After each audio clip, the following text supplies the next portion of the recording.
Hi there everybody, and welcome to another video. On today's video I have this VW Golf. This is the state version and it's a 1-liter engine on this, and it's a 2018.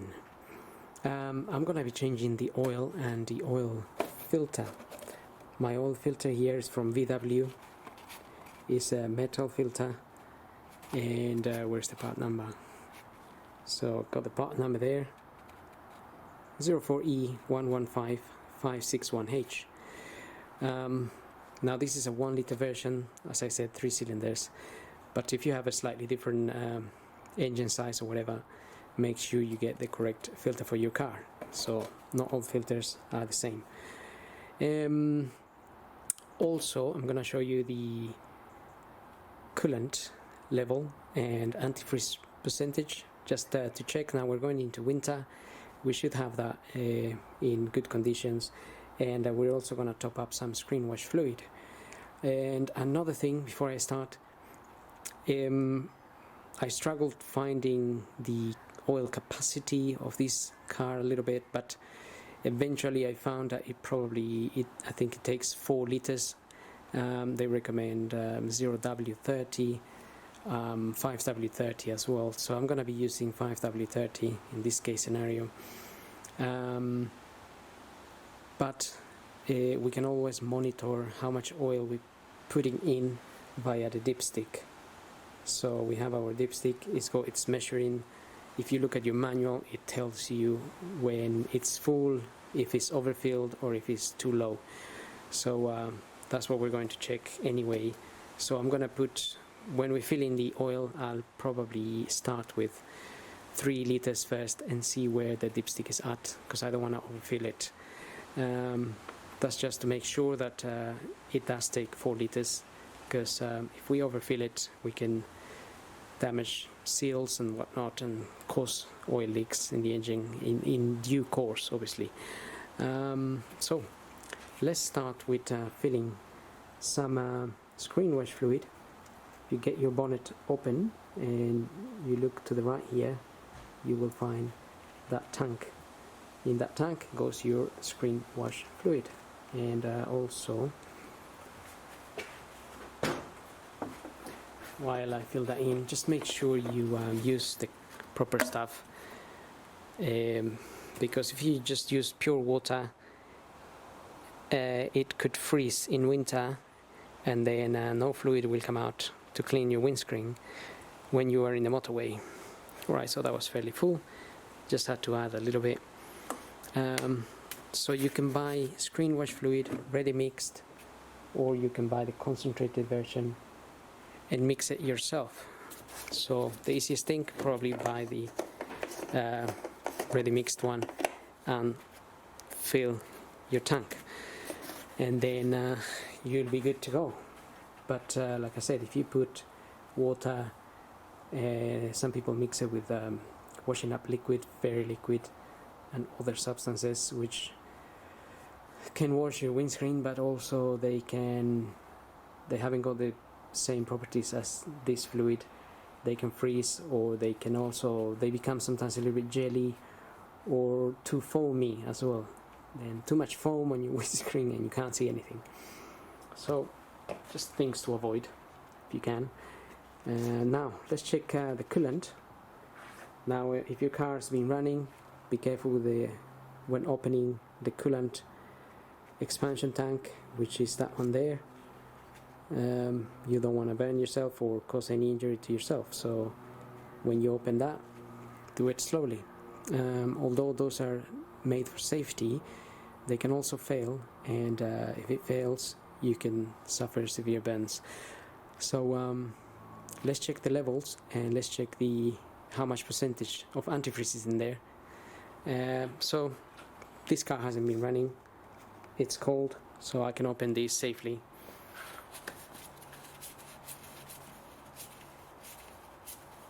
And as you can see, it's got a little bit of resistance, and that resistance is precisely to force you to take your time when opening these, so it releases pressure.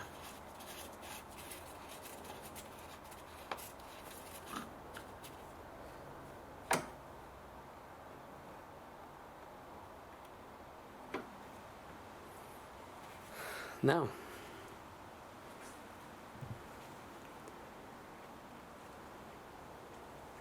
we can see a line there with a little arrow showing you the minimum just there. So down just there is the minimum where you might find your fluid, and then you can top it up. I can see this one is all the way up here, which is fine as well. I think the max would normally be on this line, but we haven't got another arrow indicating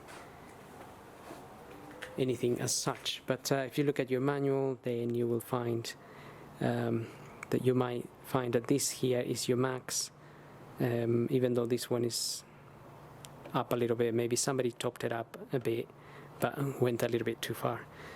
It's not an issue really. This much here is not going to cause any problems. If you fill it up too much up to here, then you may have issues where too much the pressure pushes the liquid and it starts to come out of the cap, or even cracks the expansion tank. So just things to know.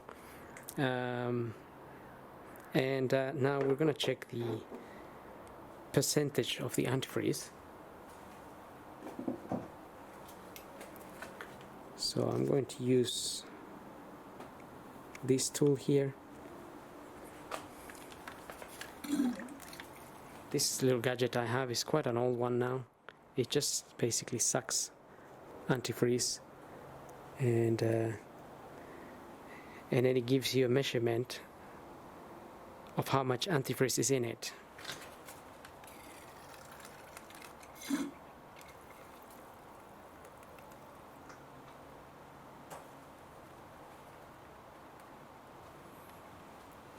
Okay, so you may be able to see there that this is showing me around minus 25,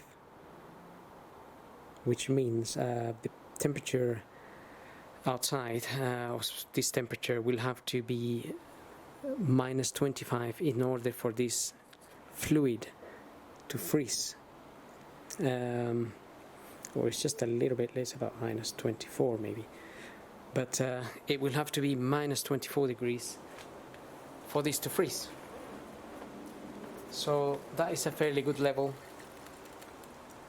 I'm certainly hoping we don't hit minus 24 degrees here in the UK anytime soon, but you never know these days.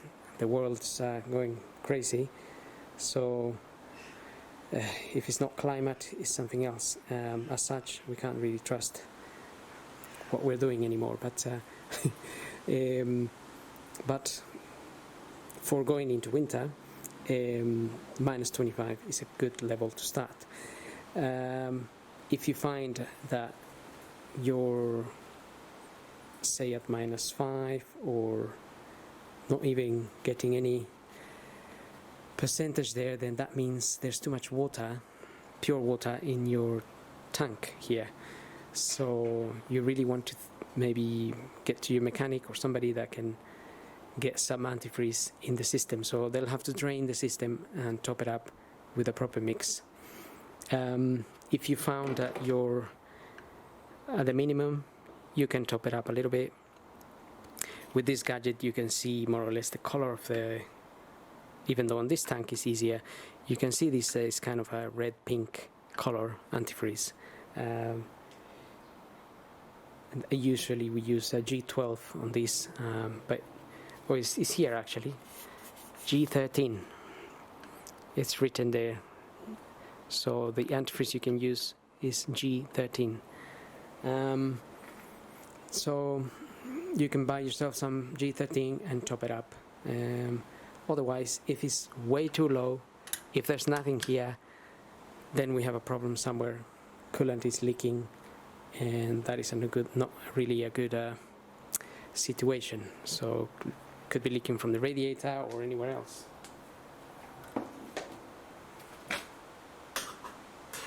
So that would need further investigation, and that is another chapter. So now that we check that and everything is good, we can close this.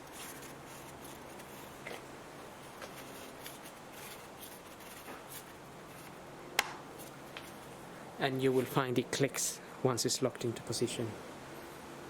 So now we can concentrate on our oil and oil filter. The oil filter is sitting down below, so we'll do it when the car is up. I got the ramp today, so I'll get the car up on the ramp and we can have a proper look. So before I do that, I'm going to pull the dipstick and just want to leave it there to let some air in. Also open that oil filler cap. It's a little bit hard. Also just leave it there on top, sitting there. This allows some air to come into the system while we drain the oil, so it comes out a little bit faster. You could warm up the engine for a few minutes, 15 minutes before doing this, so the oil comes out a little bit faster as well. So let's get the car up, drain the oil and change the filter. Okay, looking at the car from underneath, we have the oil sump sitting right there with the oil sump bolt just there. It's a 19mm. Get yourself an oil pan to catch the oil. And also I just removed some T25 screws from this panel, 3 of them here and 3 of them on the other side. So not rocket science, 3 screws, Torx T25. And then we can take this out. Actually we can't take that out because there is one more T25 screw right there in the middle.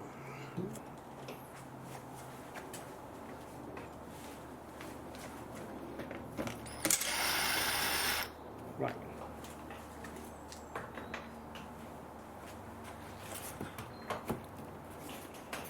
We should then be able to remove these. There's 2 like clips here.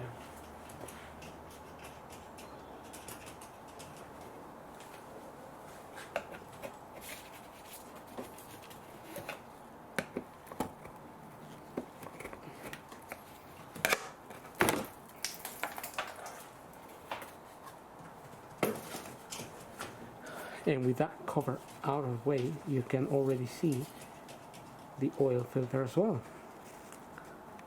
So first we're going to drain the oil, and then we'll tackle the filter, and we are going to get some oil coming out of that filter as well. So make sure your oil pan is sitting well. Let's do the bolt first.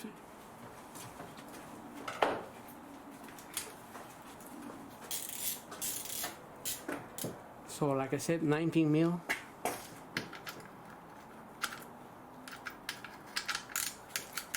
Crack that open. It shouldn't be too tight.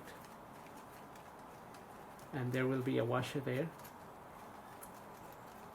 And one thing to remember, if the engine's been running for long, the oil can be very hot as well. And you can get burned. So don't burn yourself. Like I said, this car, it wasn't running, so the oil is a bit cold actually.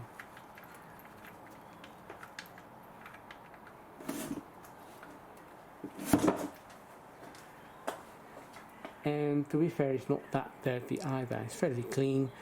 This car is only done 22,000 miles or so. It's been regularly serviced as well. So what they recommend is 15,000 kilometers, I think, for service intervals on this model. So I don't know, that is 12,000 miles or something.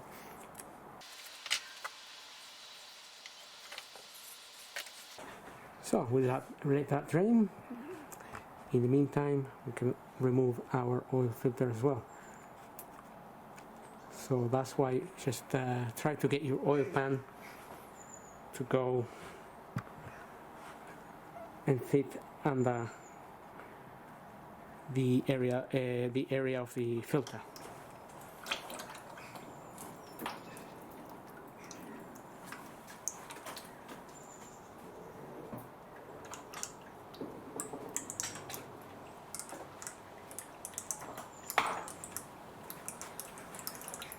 I'm using one of these to remove that filter. The size of this, it says in there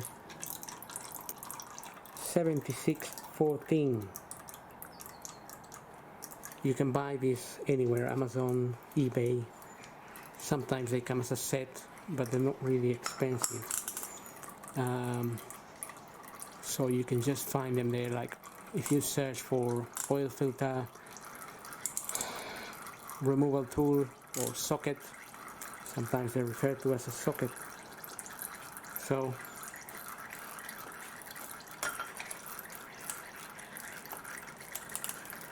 again, hopefully that's not gonna be too tight, because normally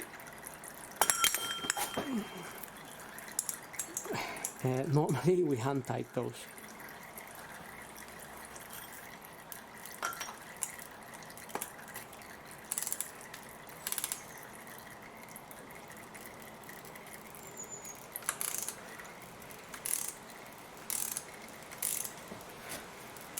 So I almost went out flying there, just when I was saying that's not supposed to be too tight. But anything can happen, so always be prepared.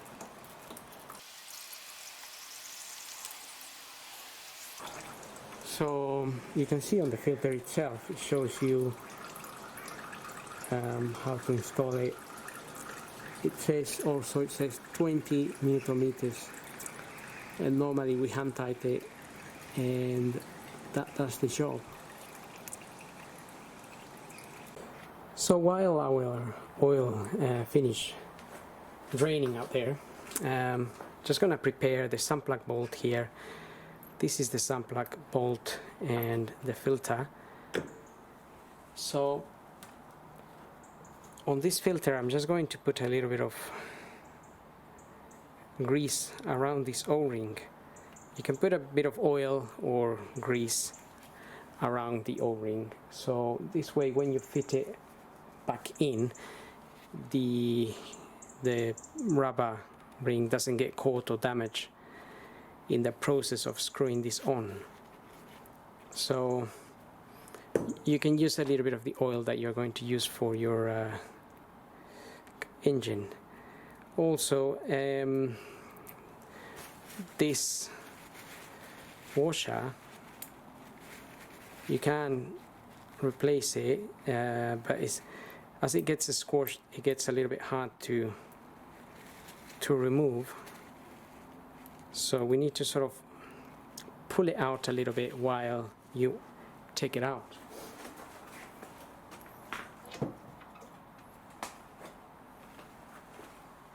I mean, sometimes it's okay, the condition is not bad, so you can use it for another year or so before changing it. But otherwise,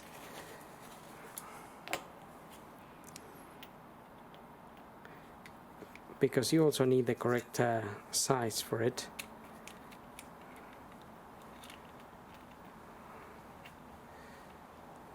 So this might take a little while trying to pull this out.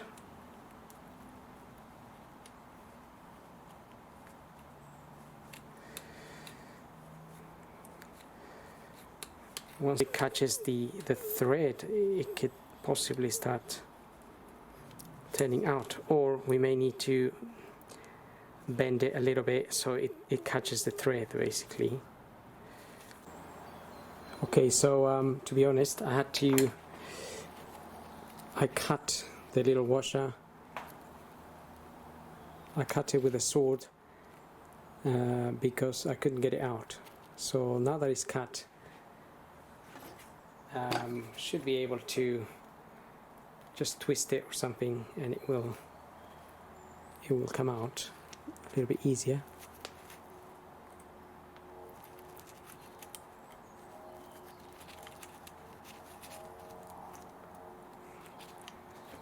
So I say.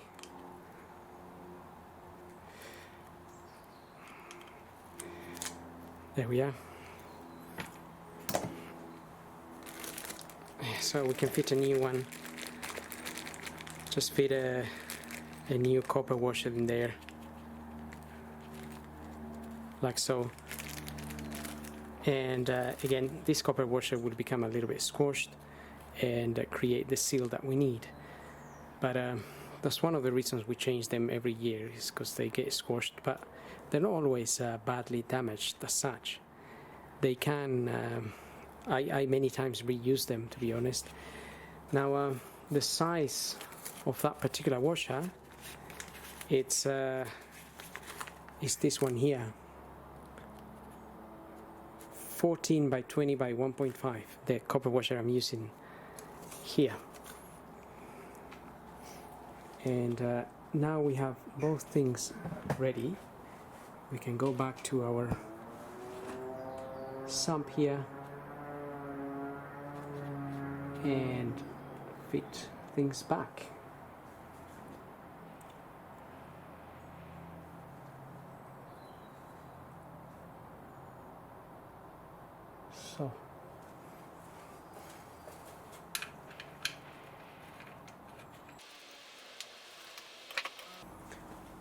So some of those bolts are torqued to 20 to 25 Newton meters. Some are a lot less as well, but I haven't got the exact torque setting for this particular one. So use a little bit of wisdom. Just don't over tighten, don't damage anything basically.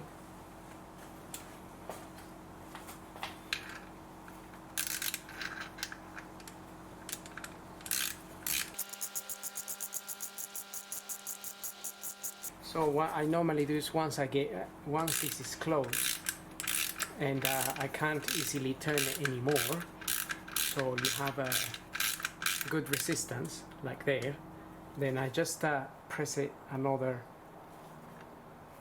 I don't know, a quarter turn or so, and I leave it there.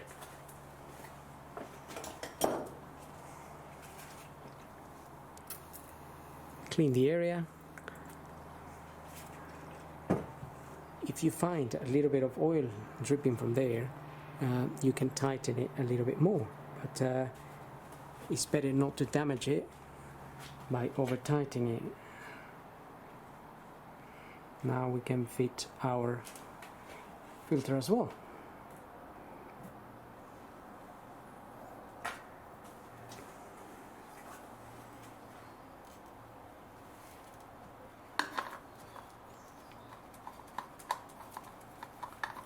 If you found the surface where the oil sits is very dirty, clean it before fitting your filter. This one is fairly clean.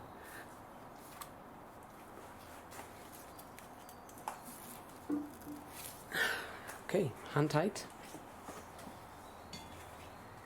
And now we rinse the area so it's all nice and clean like you found it. That way, next year when you do your service, you can monitor for any oil leaks, and also you know yourself, if you didn't tighten that filter properly, you will have a bit of a drip.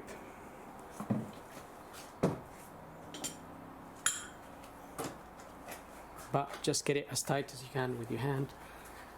Obviously, unless you're really extremely strong, then don't damage it either. So now I'm gonna fit the cover back here with the screws, and then I'm gonna lower the car and we'll put some oil in it.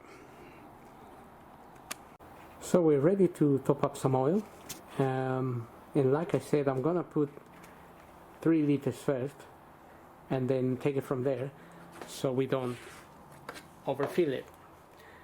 And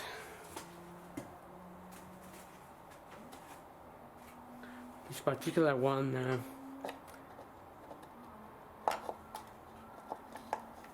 quite a difficult one to fill in, but you have to be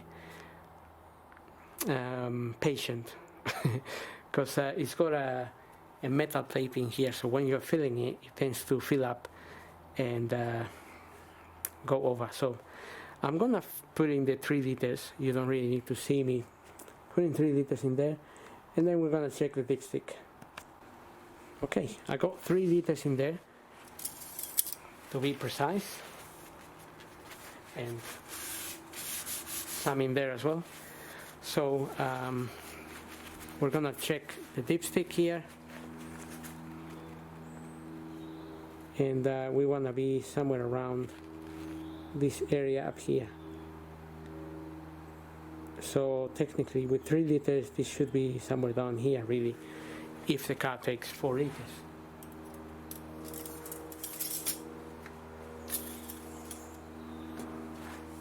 Okay, so try to focus there. This is about halfway, if you can just notice there. Halfway. Now, one thing to consider is that about 300 to 400 mils end up in the oil filter, so that would bring the oil on the dipstick down, the measurement. So that's just something to remember. So I'm gonna top up a bit more, so it looks like we're going more towards the 4 liters.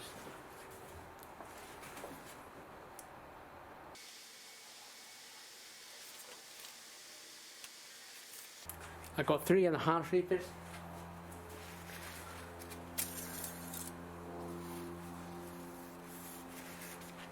Now that is showing me to be in the full position. So it's showing me to be at the end of the full here. This end. You can't see it there because I wiped it, but that's where it is. So what I'm gonna do is I'm gonna close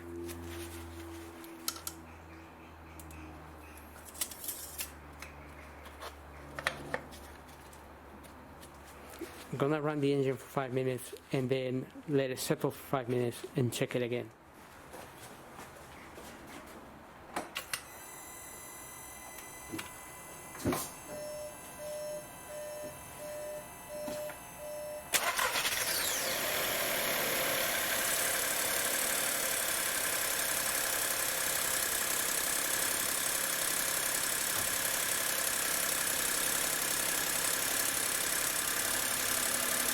Okay, so we'll come back to it. Okay, I stopped the engine now, and let's check our oil.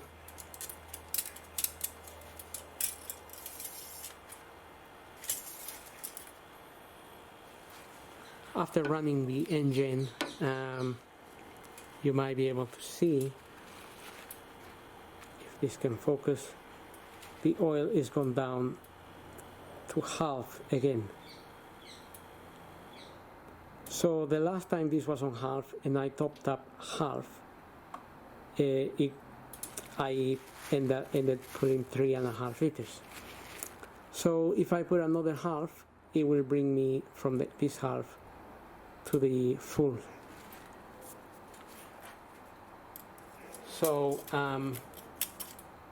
with that we can say that this car takes 4 liters. So I got 1 liter left there, so I got 4 in. That's the one I'm using, 5W30 motor quip, just in case.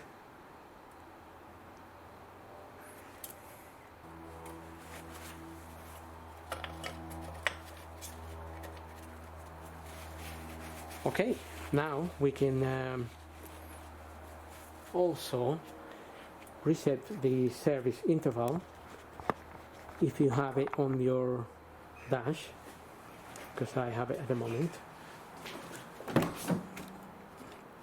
and I don't think this is a complicated one. So basically, to reset that reminder there, oil service and inspection due.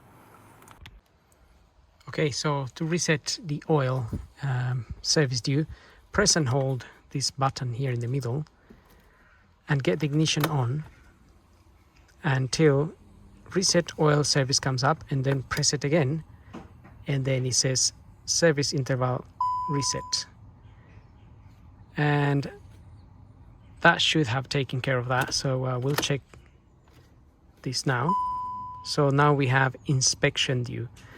Okay, so to reset the inspection one, press and hold this button here, ignition on, and keep holding it for a little while, and then it says reset inspection interval, press it again, and then service interval reset.